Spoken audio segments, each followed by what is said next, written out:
Brethren, anybody have any idea what the Catholic Church is doing on September 4th of this year?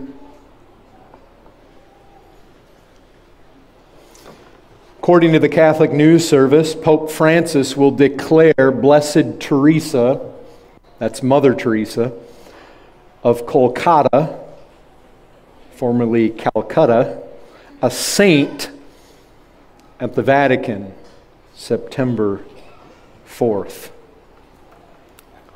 What do you think of that? I'll tell you this. John MacArthur,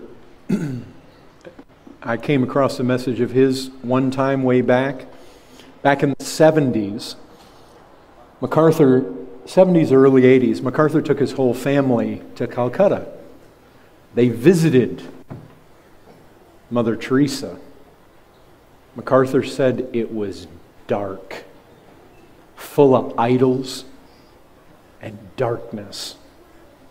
And if anybody has read Mother Teresa's own memoirs, her own biographical descriptions of herself, she says if she's ever sainted, she will be the saint of darkness. She had no sense of God's presence in her life. The Catholic Church is going to canonize this woman September 4th. I read a very pathetic email online this week. A 15-year-old Catholic student asking, how can I become a living saint?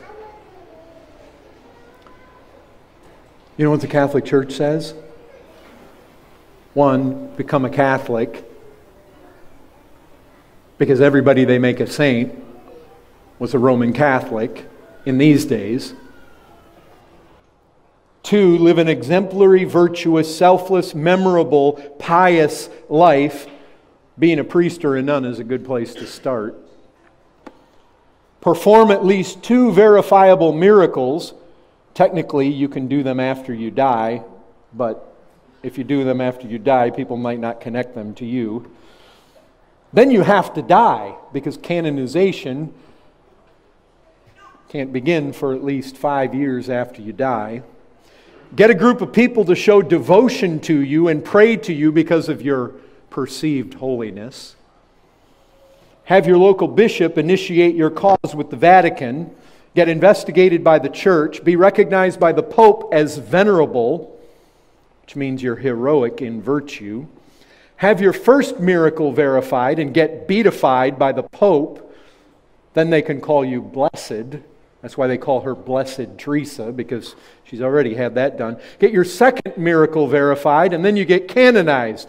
And then you have your own feast day. Churches can be named after you, and people can venerate you. In fact, they are supposed to venerate you, and they can pray to you.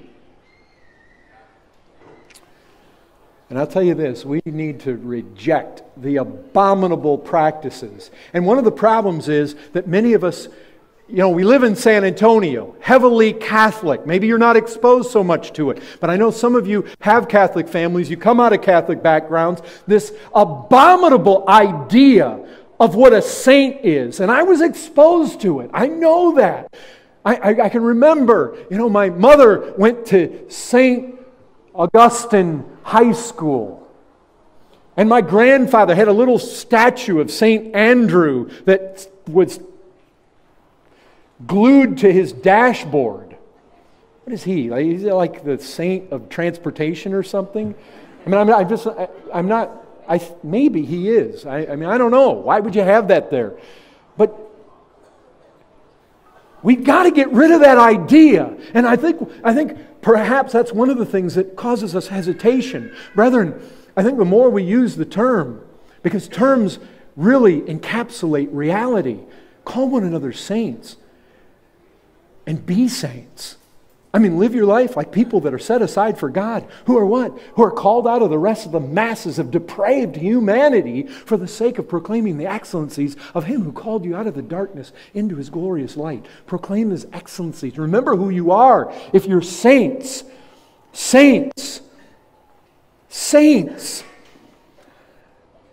Brethren, to the saints who are in Ephesus, to the saints, who's he talking to? To the people with the halos over their heads? Listen, brethren, when you go through Ephesians, you know what? He starts out by saying to the saints. And as you go through, remember this? He says, let the thieves no longer steal. Who's he talking to? Who are the saints? People who used to be thieves, but have been taken out. They used to be these Gentiles, but they've been taken out. They used to be alienated to God, but they've been taken out. They used to be far off, but they've been brought near by the blood of Christ. Who are they? Wives, submit yourselves to your own husbands. Husbands, love your wives as Christ. They're husbands and wives. Children, you're to honor your parents. He's speaking to children. He says slaves. Slaves need to submit to their masters. Masters. Who are the saints? You know what? They're the common former thieves, husbands and wives, and children and slaves, and slave owners. They're the people that made up the church, many of which were slaves. You know what? They're not people that the Roman Catholic Church has to recognize. God recognizes them. He knows them by name. All those slaves that Paul was talking to there, slaves.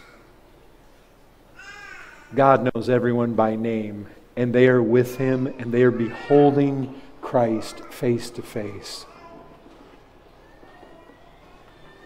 And the Roman Catholic Church, with all their abominations,